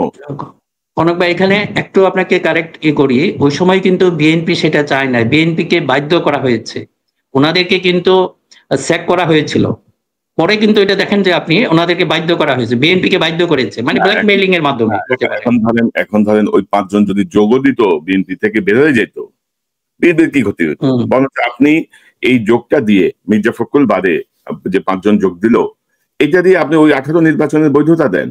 এবং আপনি যখন এখন কিছু বলতে যাবেন, তখন বলা হয় যে আরে ভাই, এটা তো বিএনপি তো পার্লামেন্টে ছিল, সেটা আপনারা অবৈধ বলেন কি? সো এই যে আপনি যখন বৃহত্তর আসপেক্টে ভাববেন, তবে হ্যাঁ, গত 16 বছরে বিএনপির সাকসেস হচ্ছে ওইখানে যে শত প্রলোভন বা শত চাপের মধ্যেও বিএনপিকে ভাঙতে পারে নাই। এই ইউনিটির জায়গাটা, ওইটা হয়তো কনসার্ন, হ্যাঁ, এটা একটা কনসার্নের জায়গা ছিল। এটার কৃতিত্ব কিন্তু তারেক রহমান সাহেবের, কারণ উনি 10,000 মাইল দূরে বসেও দলের একেবারে ইউনিয়ন থেকে ইয়ে পর্যন্ত চেইনটাকে মেনটেন করার চেষ্টা করেছেন। তো যাই হোক, আমরা অন্য প্রসঙ্গে যাই যে ডাকসু নির্বাচন বোধহয় একদিন পরে 8 তারিখে, আজকে তো বাংলাদেশ 8 তারিখ রাত পোহালে 9 তারিখ বোধহয় পরেই নির্বাচন। তো ডাকসু নির্বাচনে অনেক আশঙ্কার কথা শুনছি, এটা ভণ্ডুল। আমি অবশ্য ডাকসু নির্বাচন নিয়ে খুব মনোযোগী ছিলাম না, আমি কোনো এপিসোড করি নাই, কোনো আলোচনাও করি নাই, কিন্তু ধরেন এক ধরনের বিশাল টানাপোড়েন দেখছি। স্টুডেন্টদেরকে কোনো কোনো জায়গা থেকে ভয় দেখানো হচ্ছে ভোট না দেওয়ার জন্য। কয়েকজন সাবেক সেনা কর্মকর্তা দেখলাম বলছেন যে এখানে একটা অস্থিতিশীল পরিস্থিতি তৈরি করে ঘোলাটে মানে রাজনৈতিক আবহাওয়া তৈরি করার চেষ্টা চলছে। তো সব মিলিয়ে ডাকসু নিয়ে আপনার কোনো পর্যবেক্ষণ আছে কিনা, বা আপনি কি মনে করেন? হ্যাঁ কনক ভাই, আমি অনেকটা আপনার মতোই। এই ডাকসুটাকে আসলে আমি কোনো একটা পার্টির সাথে হতে চাই না। ওভারঅল আমি যেটা দেখতে চাচ্ছি যে এখানে একটা গণতান্ত্রিক পরিবেশ ফিরে আসুক। এটা হয়তো আমাদের জন্য একটা ফার্স্ট স্টেপ আমাদের ইয়ের জন্য। এখানে যদি ছাত্রদল আছে, ছাত্র শিবির আছে, এনসিপি আছে, আমার যেটা ছিল যে আমাকে যদি পার্সোনালি বলে, আমি মনে প্রাণে চাই যে সবার মাধ্যমে এটা এককভাবে কেউ না এসে, তাহলে তো সম্পর্কটা আরো খারাপ হয়ে যাবে। এটা আমার যেটা কামনা ছিল যে একটা সবার মাধ্যমেই আসুক, যাতে এককভাবে কেউ না হয়। আমি জানি এটা হয়তো হবে না এখন, হয়তো যেরকম আছে, কারণ জেনজি প্রজন্ম কিন্তু আমাদের চেয়ে অনেক বেশি সচেতন, এটা কিন্তু আপনি খেয়াল রাখতে হবে। এখানে যে কয়েকটা জিনিস এখানে হতে পারে যে এটা যদি মনে করেন হওয়ার জন্য, যে যেটা শুনতে পাচ্ছি যে একটা দল হয়তো এরা পাশ করে যেতে পারে, অন্যান্য দলের ভিতরে একটা অনীহা বা কিভাবে বন্ধ করা যায়, কিন্তু ওনারা এটা জানেন না, ওনারা একটা ট্র্যাপে পড়বেন। আজকে মনে করেন যে ডাকসু নির্বাচন এমন নয় যে ডাকসু নির্বাচনে যারা পাশ করবে, আপনাদের আবার বলছি, এরকম হয় না যে তারাই সরকার গঠন করবে, এটা হয় না, এটা এত সহজভাবে হয় না। কিছুটা প্রভাব ফেলবে, কিন্তু আপনারা যদি এই আতঙ্কে থাকেন যে ডাকসু নির্বাচন হলে পরবর্তী সময় কাজে যেভাবে হোক এটা বন্ধ করি, আজকে আপনারা এটা বন্ধ করবেন। আপনারা একটা অশুভ শক্তি আমরা দেখতে পাচ্ছি, তারা হয়তো আপনাদেরকে সহযোগিতা করবে, ডাকসু নির্বাচনটা বন্ধ করে দেন। What about the next election? তখন তো এটা উল্টাশ্রিত হবে। আপনারা যেটা বন্ধ করেছেন সেই অশুভ শক্তি এখন যাদেরকে আপনারা মানে নিজের নাক কেটে আরেকজনের যাত্রা ভঙ্গ করতে যাচ্ছেন, তারা কিন্তু সেই একই কাজ করবে, কিন্তু আপনারা সেই ট্র্যাপে। এখন দেখেন এটা কিন্তু খুব একটা ইয়ের ভিতর চলে যাচ্ছে জাতি। এখন এগুলি বলবে কে? আপনি যদি বলতে চান আপনাকে বলবে গুপ্ত জামাত, কিন্তু ভাই আমাদের এটা বলতেই হবে। আর যে মিনার ভাই ধরেন আমার ইয়েটা ছিল যে মানে দীর্ঘ ধরেন 15-16 বছর পরে একটা ডাকসু হলো একটা নির্বাচন, তো নির্বাচন তো আমি চাই যে ধরেন শিক্ষার্থীরা তাদের মতো করে ভোট দিক, মানে আমার দ্বারা প্রভাবিত হওয়ার কিছু নাই, আপনার দ্বারাও প্রভাবিত হওয়ার কিছু নাই। হ্যাঁ, এই জন্য আমাদের বলাও ঠিক হবে না। ভালো মনে করো, তুমি যাকে ভালো মনে করো সেটা করো। এবং আমার যে পর্যবেক্ষণ সেটা হচ্ছে ধরেন যারা ক্যান্ডিডেট, তাদের যে বক্তব্য, তাদের যা সবকিছু খুব মানে আমরা একটা সময় ধরেন ডাকসু নিয়ন্ত্রণ করতো বাংলাদেশ, মানে ডাকসু নিয়ন্ত্রণ করতো বহু কিছু, কিন্তু ওইরকম দৃঢ় নেতৃত্ব কিন্তু তৈরি হয়নি, কিন্তু কোনো দলেরই তৈরি হয়নি। এখন আপনি হয়তো ভালো পড়াশোনা করেন, আপনি হয়তো জানেন, আপনি হয়তো মানে বক্তৃতার মঞ্চে বা আলোচনা টেবিলে আপনি হয়তো উড়াই দিতে পারেন, বাট সেটা এক জিনিস, নেতৃত্ব কিন্তু আরেক জিনিস। বাগ্মিতা এক জিনিস, নেতৃত্ব আরেক জিনিস। সেই জায়গাটায় ধরেন এখন স্টুডেন্টদের উপরে ছেড়ে দিতে হবে। 39,000 শিক্ষার্থী, আমরা চাই যে সবাই তাদের মতো করে ভোট দিক, কারণ তাদের যে মেধা যোগ্যতা, জেনজি প্রজন্ম, আমরা তাদের উপর আমরা দেখতে চাই, ইটস টেস্ট কেস, আমরা দেখতে চাই যে আসলে মানে কি ভাবনা আমাদের এই ইয়াং জেনারেশনের এই মুহূর্তের ভাবনা, তাই না? আমি এইভাবে দেখছি আর কি। না, এটা আপনি একটা সুন্দর বলছেন, এটা একটা টেস্ট কেস হতে পারে ইভেন ফর দা বিএনপি। আমি জাস্ট একটু খোলাসা করে বলি। এখন মনে করেন বিএনপি তাদের কিছু পলিসি আছে, কিছু ন্যারেটিভ আমরা দেখছি। এখন এই ন্যারেটিভ গুলি আসলে পাবলিক কিভাবে নিচ্ছে সেটা কিন্তু একটা টেস্ট হয়ে যেতে পারে এই ডাকসু নির্বাচনটা। ওখান থেকে ওনারা কিছুটা ধারণা পাবেন, হয়তো অনেক কিছু যেগুলি আছে, ওই যে কথাটা বললাম যে চেতনার একটা ব্যবসা ছিল, এখন যাই হোক এটা নিয়ে আবার বললে হবে। এটা আমি যেহেতু টেস্ট কেসে, বিএনপি সেটা দেখে নিতে পারে লোকজন এটা কিভাবে খাচ্ছে। এখন যদি মনে করেন নির্বাচনে এটা করে ভালো হয়ে যায়, কাজে এটা তারা ধরে রাখবে। আর যদি মনে করেন এটাতে এক ধরনের ব্যাকফায়ারিং তারা ফিল করে, তাহলে এটা আবার কানেকশন করে নিতে পারবে। কাজে এটা একটা সুন্দর হতে পারে। কাজে যেভাবেই হোক এই নির্বাচনটা যেন হয়, এটার জন্য সমস্ত রাজনৈতিক দল, ছাত্র সমাজ যারা আছেন, এটা আমাদের জন্য শুধুমাত্র ঢাকা ইউনিভার্সিটির জন্য না, সারা জাতির জন্য একটা কি বলবো, একটা টেস্ট কেস। এটাকে আমরা যেভাবেই হোক সাকসেসফুল করব। এখানে অন্য কিছু যেন চিন্তা ভাবনা না করা হয়। এটা করলে কিন্তু আমরা ওই যে আরেকটা মানে ওই অধপতন থেকে আমরা আর রক্ষা পাবো না। হয়তো এটা হয়ে গেলে হয়তো জাতীয় নির্বাচনও কিন্তু অনিশ্চিত হয়ে পড়বে। আপনারা যারা মনে করতেছেন এটাকে আমরা করে ফেলবে, পরবর্তীটাও কিন্তু অনিশ্চিত হয়ে পড়বে। কাজে এখনো হুঁশ ফেরান, শত্রুতা করেন, প্রতিদ্বন্দ্বিতা, আমি বলি প্রতিদ্বন্দ্বিতা করেন, শত্রুতা নয়। রাজনৈতিক প্রতিপক্ষ মানেই শত্রু নয়। এই জায়গায় আমাদের ফিরতে হবে। সেটা আপনার অনেকের কাছে যতই তিক্ত লাগুক, বিএনপি জামাতকে যতই ঘৃণা করুক, জামাত বিএনপিকে যতই ঘৃণা করুক, কিন্তু আমাদের এই জায়গায় আসতে হবে। তা না হলে হয়তো বা আমার কাছে মনে হয় যে জেনজি প্রজন্ম, নতুন প্রজন্ম যেটা আসছে, এটা কাউকেই করবে না। এই জন্য হয়তো আপনি দেখেছেন যে লাস্ট সার্ভেটা হয়েছে, 48% কিন্তু এখনো আনডিসাইডেড। 4 কোটি নতুন ভোটার, আমরা জানি না তারা কিভাবে বিহেভ করবে। কিছুদিন আগে ঢাকা ইউনিভার্সিটির একজন প্রো ভিসিট নিয়োগের জন্য তার নিজের ছেলে সবচেয়ে বেশি বিরোধিতা করেছে, হয়তো বিএনপি পন্থী একজন ভদ্রলোক। এখন দেখেন যে আপনি মনে করতেছেন যে আপনার ছেলেই যে আপনার কথা শুনবে, আপনি বিএনপি আছেন বা আপনি জামাত আছেন, আপনার ছেলে আপনার কথা শুনবে, সেটা নাও হতে পারে।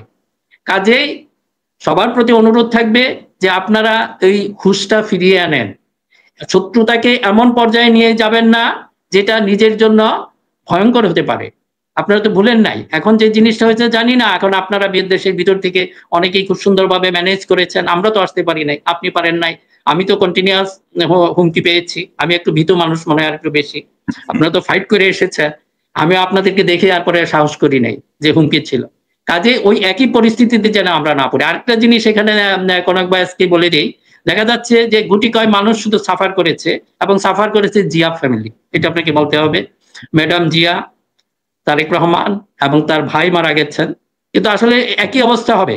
আবার যদি নতুন করে কোনো 1/11 সৃষ্টি হয়, আবার নতুন করে 5ই আগস্ট সৃষ্টি হয়, ভিকটিম হবে মাত্র কয়েকজন, বাকিরা হয়তো বা, আমি জানি না এটাকে কিভাবে এক্সপ্লেইন করবেন, তারা somehow they managed it with each other. হয়তো দেখা গেল ওই যে আপনি যে কথাটা বললেন যে আওয়ামী লীগের সময় ওই যখন ছিল হয়তো বিএনপি ম্যানেজ করেছে, আবার বিএনপির সময় সেই একই, তাদের যে একটা আন্ডারস্ট্যান্ডিং ছিল এটা স্পষ্ট হয়ে পড়েছে। তখন দেখা গেছে যে এমনকি এটা বললে হয়তো অনেকে রাগ করবেন যে স্থায়ী কমিটি বা বড় ওখানে মিটিং হয়েছে, দেখা যাচ্ছে কিছুক্ষণের মধ্যে সেটা রিজেএফআই এর কাছে চলে গেছে। কাজে তখন থেকেই ছিল আন্ডারস্ট্যান্ডিংটা, যে আজকে নতুন তা না, এটা আগে থেকেই ছিল, সেটা আর কি কন্টিনিউশন। কাজে তারেক রহমান 16 বছরে বিএনপির আন্দোলন সফল না হওয়ার পেছনে দলের ভেতরের গুপ্তচর্যাই দায়ী। দল একটা সিদ্ধান্ত নেওয়ার আগেই এটা মানে নিতেই এটা ধরেন স্থায়ী কমিটি থেকে এটা মানে অন্যান্য নেতার কাছে পৌঁছানোর আগে এটা গোয়েন্দা সংস্থার কাছে চলে গেছে, এটা ভারতের রয়ের কাছে চলে গেছে, সেখান থেকে তারা পরবর্তী অ্যাকশন প্ল্যান মুহূর্তের মধ্যে তারা তৈরি করে দিয়েছে, তাই না? তো এগুলো যদি না কনক ভাই, এখানে একটু আপনি একটু সুযোগ নিচ্ছে, যেটা হয়তো জনাব তারেক রহমানের প্রতি একটা আমাদের একটা আবেদন যেটা থাকবে, যে যে জিনিসটা হয়েছে হয়তো আপনি পুরো পরিস্থিতি বুঝতে পারছেন, আগে থেকে জানেন, আমাদের যে বেশি ওয়াকিবহাল, তা আমাদের যে এক্সপেকটেশন, যে আমাদের যে প্রত্যাশার জায়গাটা, সেটাকে ধরতে চেষ্টা করেন। আমরা এমন চাই না একই ধরনের মিনিস্টার, আপনার ক্যাবিনেট কি হবে আপনি ঠিক করেন, আমরা সেই ব্যাংক লুটারদের আর দেখতে চাই না। আমরা প্রতিবাদ করবো, সে যেই হোক, যত শক্তিশালী হোক। কাজে আমাদেরকে আপনারা যতই চুপা জামাত বা কি জানি গুপ্ত জামাত বলেন, আমাদের মুখ বন্ধ হবে না, কারণ আমাদের আসলে চাওয়ার কিছু নাই। আমরা আগেও চাই নাই, হাওয়া ভবনকে চোখেও দেখি নাই, ইনশাল্লাহ ভবিষ্যতেও দেখবো না। আমরা আমাদের কথা বলবো। কাজে আপনাদের প্রতি অনুরোধ। জি। এবং ধরেন যে যত চোর বাটপাত গুলা ছিল আর কি, ধরেন এস আলম থেকে শুরু করে অরিয়ন ফরিয়ন যা যা ছিল, সব তো বড় বড় নেতারা ভাগ বাটোয়ারা করে নিয়ে নিছে। এবং আপনি ইয়ে করতেছেন, কেউ 50,000 টাকা চাঁদা নিচ্ছে, 1 লাখ টাকা চাঁদা নিচ্ছে, 5 লাখ চাঁদা নিচ্ছে, সে বহিষ্কার হয়ে যাচ্ছে। তো বড় চোর ছোট চোরে বহিষ্কার করতেছে, বুঝছেন না? এই হচ্ছে কাহিনী আর কি। তো এগুলা দুর্ভাগ্যজনক। মানে আমি স্থায়ী কমিটির সঙ্গে যুক্ত কমপক্ষে 10 জনের নাম বলতে পারবো, তারা কোথায় কি করছে এই তালিকা আমাদের কাছে আছে। বড় বড় কথা আমাদের সঙ্গে বললে হবে? তোমরা কি সেই চোখ রাঙানো সেই 2001-এর রাজনীতি আছে এখন, যে তোমাদের কিছু বললে তুমি আমাদের খাইয়ে ফেলবে, আমি তোমাদের বলবো না কিছু, আমি তোমার কাছে কিছু চাই, তোমার কাছে ব্যবসা চাই, তোমার কাছে কোনো ধান্দা চাই? আমি চাই না তো ভাই। আমার হ্যাঁ, এদেরকে এরা হচ্ছে গুপ্ত জামাত। হ্যাঁ, আমরা কন্টিনিউ করব, আমরা গুপ্ত জামাত হিসেবেই থাকবো। দরকার পড়লে বুকের মধ্যে লিখে রাখবো যে গুপ্ত জামাত, এবং আমরা এই কথাগুলি বলবো। আমার মানে চোরে খাবে, এটা আওয়ামী লীগের মতো না। ওই মনে করছে 2001 আসছে আর কি, এখন বুঝছেন তো, ওই এক মানে না, এখন এটা নেই। 2000 সালের রাজনীতি এখনো চলমান আছে আর কি। আপনি চোখ রাঙাবেন, আপনি ধমক দিবেন, আপনার ক্যাডার আছে, আপনার অমুক বাহিনী আছে, আমরা তোরে জড়াই রে বেটা, তোরে আমি জড়াই না, আমরা জড়াই তোদেরকে, বাদ দেন। তো আরেকটা প্রসঙ্গে আমরা বেশি লম্বা করতে চাই না। সার্বিকভাবে কি আপনি বলছিলেন যে একটা 111-2 এর মতো একটা পরিস্থিতি তৈরি করার চেষ্টা চলছে। আপনি যদি দেখেন যে কবর থেকে লাশ তুলে পুড়িয়ে দেওয়া হচ্ছে, পুরো পৃথিবীর কাছে ধরেন বাংলাদেশের যে অবস্থা, যেটা 28 অক্টোবরে হয়েছিল, যে মৃতদেহের উপরে যেই জামাতের কর্মীদেরকে লগি বৈঠা দিয়ে পিটিয়ে মেয়ের 111-এর পথ সুগম করেছিল। তারপরে আপনি যদি দেখেন যে গতকালই এই হাটহাজারীতে ওয়াহাবি সুন্নি সংঘর্ষ লেগে গেছে। কি হয়েছে, ফেসবুকে কি নাকি একটা পোস্ট দিচ্ছে, ওইটা নিয়ে লেগে গেছে, 144 দিতে হয়েছে। ডাকসুকে নিয়ে এক ধরনের আশঙ্কার কথা আছে। তো একটি মহল, বিশেষ করে ধরেন ডক্টর ইউনূসের যে ব্যর্থতা, মানে ডক্টর ইউনূস তো আসলে ধরেন আমরা তো ডক্টর ইউনূসকে সম্পূর্ণ সমর্থন দিয়েছিলাম, এবং ডক্টর ইউনূসকে সমর্থন দিয়েও কিন্তু আমরা বেকায়দায় পড়ছিলাম যে এরা নির্বাচিত সরকার চায়, এরা নির্বাচন চায় না, এরা ওই কত কথা শুনছি, তাই না? এখন দেখা যাচ্ছে ডক্টর ইউনূস একেবারে আনপ্যারালাল একটা কি বলবো মানে দায়িত্বহীন সমর্থনের পরে ডক্টর ইউনূসের সেই ক্যারিশমা ওনার নাই, আসলে ওনার সেই দক্ষতাই নাই, উনি ভেরি মাচ ইনক্যাপাবল। এতদিন আমরা যেটা বুঝতে পারছি, উনি বাংলাদেশের সেনা নেতৃত্বের উপরই ওনার কর্তৃত্ব প্রতিষ্ঠা করতে পারেনি। মানে মনে হচ্ছে যেন জেনারেল ওয়াকার এক সরকার, ইউনূস এক সরকার, ইউনূস জড়ায় ওয়াকারে। ইউনূস সাহেব জেনারেল হাফিজের নেতৃত্বে একটা কমিটি করে দিয়েছে বঞ্চিত অফিসারদের জন্য, জেনারেল ওয়াকার এখানে বাহার ঢুকায় রাখছে, এটা হচ্ছে না কাজ। তো এই যে অবস্থাটা, এই অবস্থাটা আপনি কিভাবে অ্যাসেস করেন? মানে কেউ যদি নির্বাচন ভণ্ডুল করে আওয়ামী লীগের একটা কি বলবো রিফর্ম আওয়ামী লীগকে আনতে চায়, একটা সর্বদলীয় নির্বাচন ইনক্লুডিং আওয়ামী লীগ চায়, তো সেই জায়গাটায় বাংলাদেশের মানুষের প্রতিক্রিয়া কি হবে, বা আপনার পর্যবেক্ষণটা কি সার্বিক পরিস্থিতি? কনক ভাই, এটা কিছুটা আনফরচুনেট। আমাদের কিছু ইনস্টিটিউশন আছে, আপনি হয়তো জানেন, কিছুদিন আগেও এই ব্যাপারে আমি একটা কলামও লিখেছিলাম যে এইগুলিকে আসলে বিতর্কের ঊর্ধ্বে রাখা উচিত। কিন্তু এটা তো আসলে দায়িত্বটা সেই ইনস্টিটিউশনের নিজের ভিতর থেকে আসতে হবে, যে আমরা আদালতকে বিতর্কের ঊর্ধ্বে রাখতে হবে। কিন্তু আদালত এমন কিছু কাজ করতে পারবে না যেটা মানুষের মনে প্রশ্নের সৃষ্টি করে। একইভাবে যে এই ইনস্টিটিউশনগুলিরও কাজ, তারপরে আমি এখনো বলবো, যেটা আমি এই ইনস্টিটিউশনের শক্তিতে বিশ্বাসী বা তাদের যে একটা ডিসিপ্লিন, এটাতে বিশ্বাসী। আপনারা যারা আছেন, এমন কোন উদ্যোগ না, ওয়ার্ল্ড কিন্তু ইজ টোটালি ডিফারেন্ট। আপনারা দেখেছেন হয়তো, আমি বিএনপির প্রতি আমার অনেক একটা দরদ ছিল, কিন্তু যখন দেখি একটা উল্টাপাল্টা শুরু করেছে কিছু কাজ, আমি মুখ খুলেছি। এরা আমার মতো অনেকেই করবে, সবাই কিন্তু ওই যে আপনারা যদি মনে করেন যে হ্যাঁ কিছু মানুষ নেতৃত্বের আশায় বা কিছু পাওয়ার আশায় করে, কিন্তু সাধারণ মানুষগুলি যে কোনো দল হোক, সেটা বিএনপি হোক, যেটা জামাত হোক, তারা কিন্তু সে একটা ভালোবাসা থেকে তাদের উপর একটা এক ধরনের এক্সপেকটেশন যে এরা এই জিনিসগুলি আমাদের জন্য এনশিওর করবে, আমাদের রাষ্ট্রীয় জীবনে, আমাদের সামাজিক জীবনে, আমাদের যে অর্থনৈতিক জীবনে এইগুলি এনশিওর করবে।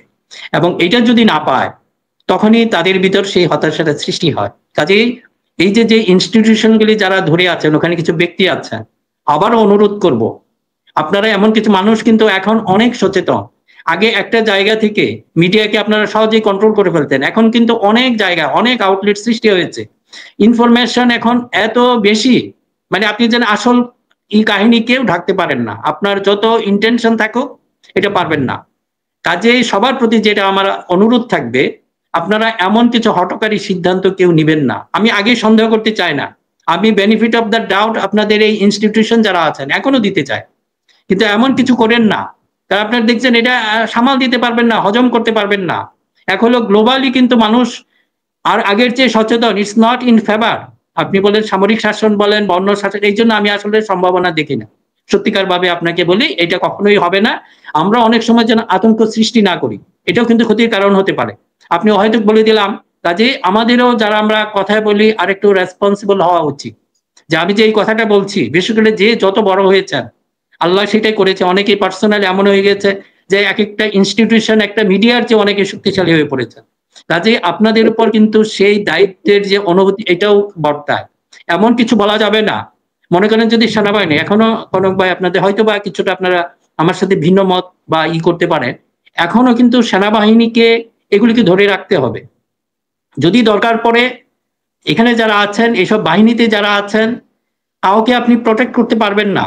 সে যদি আসলে অপরাধ করে থাকে একজন মানুষের জন্য বা দুজন মানুষের জন্য, আমরা জানি এক ধরনের ভালোবাসা থাকে বা এই ধরনের, আপনি নিজেকেও কিন্তু বিতর্কিত করে ফেলবেন। এটা প্রয়োজন নাই। তাদেরকে আইনের হাতে সোপর্দ করেন বা তাদেরকে যদি হোক না, এগুলি হয়তো বলার দরকার নেই, আপনি বাইরে পাঠিয়ে দেন। তো দেশটাকে মিনা ভাই, বাইরে পাঠানোর কোনো সুযোগ নাই, অবশ্যই বিচারের সম্মুখীন হতে হবে। না, আমি বলি পাঠিয়ে দেওয়া হয়েছে, ইতিমধ্যে অনেককে পেয়ার করে বাইরে পাঠিয়ে দেওয়া হয়েছে। এবং আপনি দেখেন যে মানে 15 থেকে 25 জন এই নাম্বার মানে সেনা কর্মকর্তাদের মধ্যে, তারা এই বিচারটাকে সেনাবাহিনীর ভাবমূর্তি নষ্টের অভিযোগ এনে ভণ্ডুল করতে চাচ্ছে। তারা বলতে চাচ্ছে যে সিভিল অপরাধের জন্য বিচার তারা নিজেরা করবে, তারা তাদেরকে সিভিল কোর্টের কাছে দিবে না। তো এটাতে কিন্তু সেনাবাহিনীর ভেতরে কিন্তু ক্ষোভ তৈরি হচ্ছে, কারণ জেএনজির যে প্রভাব সেটা সেনাবাহিনীর নতুন কর্মকর্তা, junior officer, mid level officer এবং সৈনিকদের মধ্যে কিন্তু বিরাজিত। সো আপনি তাদেরকে উপেক্ষা করে আপনি কিছু করবেন, এটা কিন্তু আরেকটা জটিলতা তৈরি করবে। না, এটা আসলে বুঝতে হবে, এই কথাটাই বুঝাইতে চাচ্ছি যে মনে করেন আগে এক সময় এটা সম্ভব ছিল না, কোনো মিডিয়া, কোনো সুশৃঙ্খল বাহিনী বা প্রতিরক্ষা বাহিনীর বিরুদ্ধে কোনো কথা বলার সুযোগ ছিল না। কিন্তু এখন মিডিয়ার চেয়েও আরো শক্তিশালী আউটলেট ব্যক্তিগত পর্যায়ে সৃষ্টি হয়ে গেছে। তাদের কথা শুনে আপনাদের মিলিটারি অফিসারদের মধ্যে অনেকে এখন কথা বলা শুরু করেছেন, আপনার এখানে অনেকেই আসেন। তো এখন যে এই কথাগুলি আপনারা থামাতে পারবেন না, এবং এইটাই কিন্তু ফোর্সের ভিতরে, এটাকে কিন্তু আপনাকে অ্যাডজাস্ট করতে হবে। এই চিন্তাধারার সাথে আপনাকে এখন নতুন ভাবে করতে হবে, যে আপনাদের যে কোনো তৈরি করেন, পরিকল্পনা তৈরি করেন, এগুলি ভাবতে হবে। আগে এরকম ছিল না। কাজে এই ঝুঁকিটুকু, এই রিস্কটুকু নিয়ে জাতিকে নিজে বিপদে পড়বেন, জাতিও বিপদে পড়বে, তাই না? এখন সবকিছু ট্রান্সপারেন্ট হইতে বাধ্য, ইটস এ গুড সাইন। কাজে এমন কিছু করেন না। জি, এমন সবার প্রতি অনুরোধ, আমরা এই দেশটা আমাদের সবার, কেউ যদি ভুল করে থাকে তার হয়তো সাজা হবে। একজন দুইজনের জন্য পুরা বাহিনীকে, পুরা দেশকে বিপদে ঠেলে দেওয়া, এটা কখনো বুদ্ধিমানের কাজ হবে না। কাজে যারা এইগুলিতে ইয়েতে আছেন আর কি, জড়িয়ে গেছেন বা ইমোশনাল ইনভলভমেন্ট হয়েছে, এটা থেকে বের হয়ে আসেন, এটা আমাদের বিশেষ অনুরোধ। প্রতিষ্ঠানে আপনার এই কথাটাকে যদি এক লাইনে জেনারেল ওয়াকারের ভাষায় বলি, no if no but full stop, বুঝছেন তো? না, এটা যাই হোক, আমাদের উইথ ডিউ রেসপেক্ট, হ্যাঁ, আমি কোন রকমের চরম বরং হবে না আর কি, চরম বরং মেনে নেওয়া হবে না আর কি। নির্বাচন বানচাল, অস্থিতিশীল পরিবেশ তৈরি, মানে কাউকেই জেলা দেওয়া হয়নি। বাংলাদেশের জনগণ, তাই না? রাষ্ট্রের আরেকটা। জি বলেন কনক ভাই, যে আপনি ওই যে প্রসঙ্গটা টানলেন, বিশেষ করে এই ব্যাপারে আমাদের একটু হইতে হবে যে বিভিন্ন জায়গায় যে আমি প্রথম বলবো যে আমাদের যে এক ধরনের মব কালচার, আপনি জানেন আমাদের এলাকায়, জাস্ট এটা হয়তো আমাদের স্থানীয় সংবাদে আমি দেখেছি, আমাদের ত্রিশাল এলাকায় একটা চোর শুধুমাত্র মসজিদে যেয়ে ঘড়ি চুরি করেছে। চিন্তা করে মব এসে মানে তাকে পুরাদমে পিটাইতে পুরাদমে। মিনার ভাই, আমি একটা কারেকশন, এখন এটার নাম হচ্ছে মব। আপনি যদি গণপিটুনি নামে একটা সার্চ দেন ইয়েতে, গুগলে, আপনি দেখবেন যে গত 15 বছরে গণপিটুনিতে কয়েকশো মানুষ মারা গেছে গত 15 বছরে। মানে এটা ছেলে ধরা সন্দেহে, চোর সন্দেহে, নানা সন্দেহে, অর্থাৎ মানুষ ক্ষোভের বহিঃপ্রকাশে তাকে পেটাচ্ছে। এটা কেন হচ্ছে? কারণ সে জানে যে তাকে যদি আমি থানায় দিই, তার লোকজন এসে টাকা দিয়ে ছড়াই নিয়ে যাবে। তাকে যদি আমি কোর্টে দিই, কোর্টের থেকে সে জামিন নিয়ে বের হয়েছে, আবার একই কাজ করবে। ধরো এটা হচ্ছে আইনের শাসনহীনতার একটা বহিঃপ্রকাশ।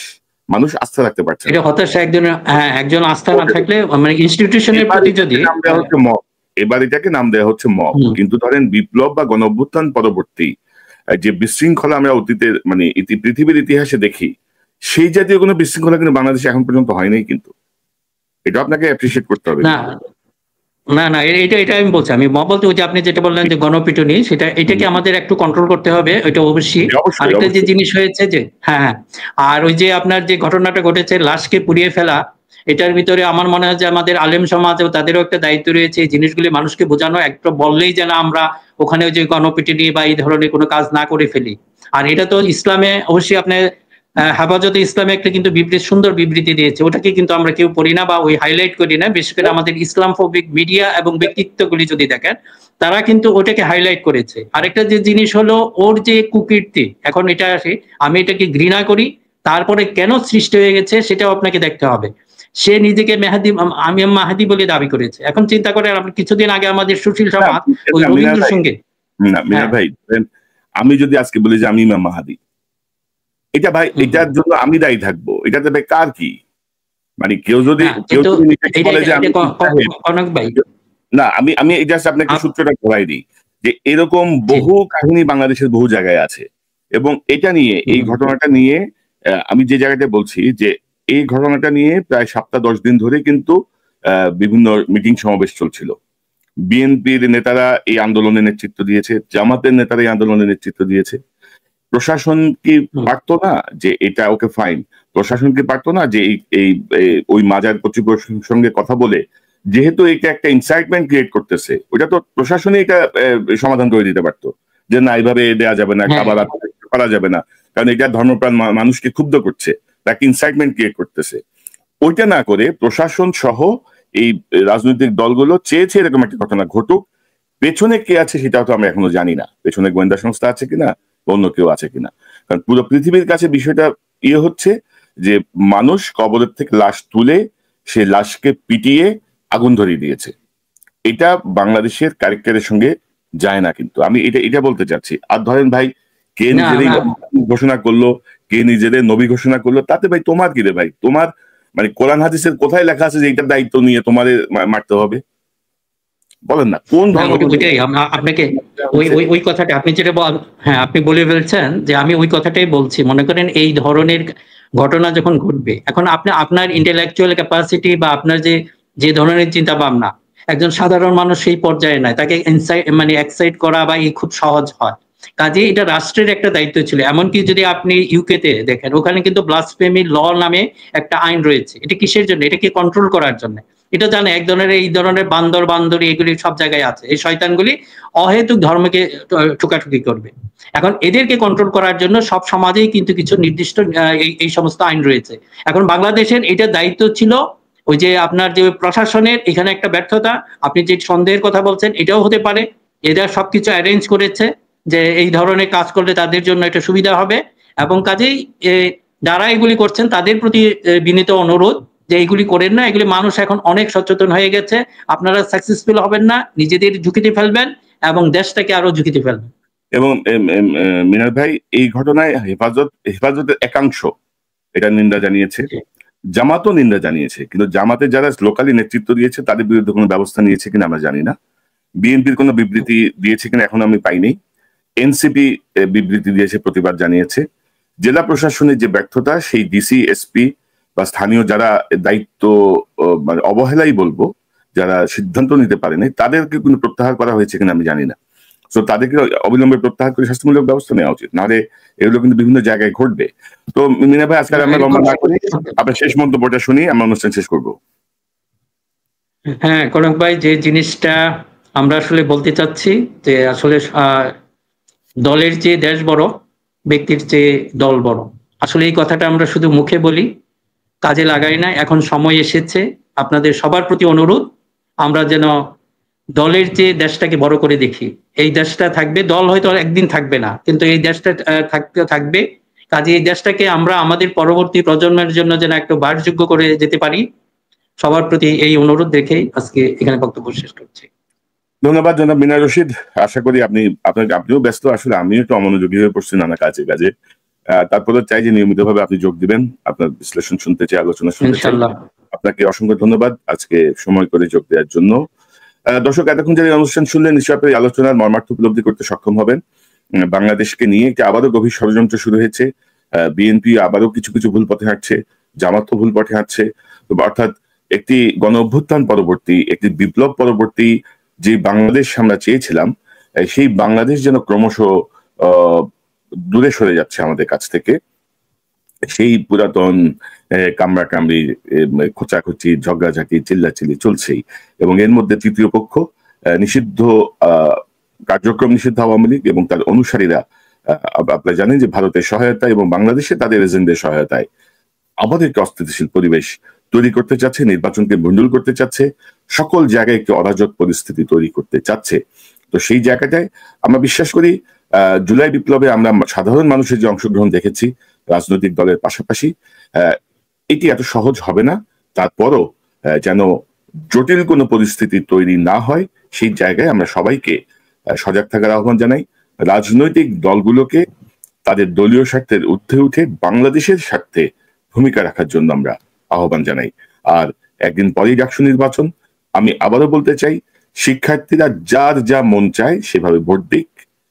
আমরা দেখতে চাই ইটস এ টেস্ট কেস, কি হয়, মানুষ যদি অবাধে ভোট দিতে পারে, কি ফলাফল দাঁড়ায়, কি দাঁড়ায়, এটাই হচ্ছে এখন আমাদের দেখার বিষয়।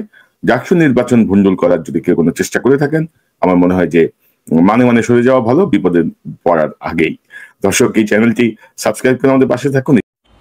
আসসালামু আলাইকুম প্রিয় দর্শক, দেশ কিংবা দেশের বাইরে যে যেখান থেকে বসে ভিডিওটি দেখছেন সবাইকে অনেক অনেক ধন্যবাদ এবং ভালোবাসা জানাচ্ছি। প্রিয় দর্শক, আশা করি পুরো ভিডিওটি দেখেছেন এবং বুঝতে পেরেছেন বাংলাদেশের বর্তমান যে পরিস্থিতি, সেই পরিস্থিতি নিয়ে আলোচনা করা হলো। ডক্টর মোহাম্মদ ইউনূস কোন দিকে যাচ্ছে, বাংলাদেশের আগামী দিনের ভবিষ্যৎ এবং নানান বিষয় নিয়ে আলোচনা করা হলো। ডক্টর মোহাম্মদ ইউনূস ক্ষমতা নেওয়ার পরপরই সেনাবাহিনীর যে ভূমিকা, সেই ভূমিকা নিয়ে আলোচনা করা হয়েছে। সেনাপ্রধান ওয়াকারুজ্জামান 5ই আগস্টে যদি বলতেন যে ছাত্র জনতা আর যে দাবি, সেই দাবি মেনে না নিয়ে যদি তিনি ছাত্রদেরকে গুলি চালাতে বলতেন, তাহলে হয়তো শেখ হাসিনা পতন হতো না। তখন শেখ হাসিনা হয়তো আবার ক্ষমতায় থেকে যেতেন। কিন্তু সেনাপ্রধান ওয়াকারুজ্জামান তিনি ওই দিন শক্ত একটি অবস্থান নিয়েছিল এবং তিনি শেখ হাসিনাকে পাঠিয়ে দিয়েছিল ভারতে, যার কারণে শেখ হাসিনা জানে বেঁচে ছিল এবং সেই দিনকার নায়ক ছিল সেনাপ্রধান ওয়াকারুজ্জামান। প্রিয় দর্শক, এমন একটি পরিস্থিতিতে আমরা বর্তমান রয়েছি যে প্রধান উপদেষ্টা করা হয়েছে ডক্টর মোহাম্মদ ইউনূসকে, বাট ডক্টর মোহাম্মদ ইউনূস হয়তো নিজেও জানে না যে তিনি কি ক্ষমতা পেয়েছেন, তার ক্ষমতা কতটুকু। তিনি দুর্নীতি একেবারেই থামাতে পারেননি। সারা দেশে চাঁদাবাজি, রাহাজানি, হত্যা মামলা, নানা রকম অপকর্ম চলছে। সারা বাংলাদেশের মানুষের বিষয়টি দেখছে। এই বিষয়গুলো নিয়ে আসলে কি বলতে চান, কি বলার আছে, এবং সেই সাথে আজকের এই লাইভ ভিডিওটি আপনাদের কাছে কেমন লাগলো অবশ্যই কমেন্টে জানাবেন। সবাই ভালো থাকবেন, সুস্থ থাকবেন। ভিডিওটি শেষ করছি। আসসালামু আলাইকুম।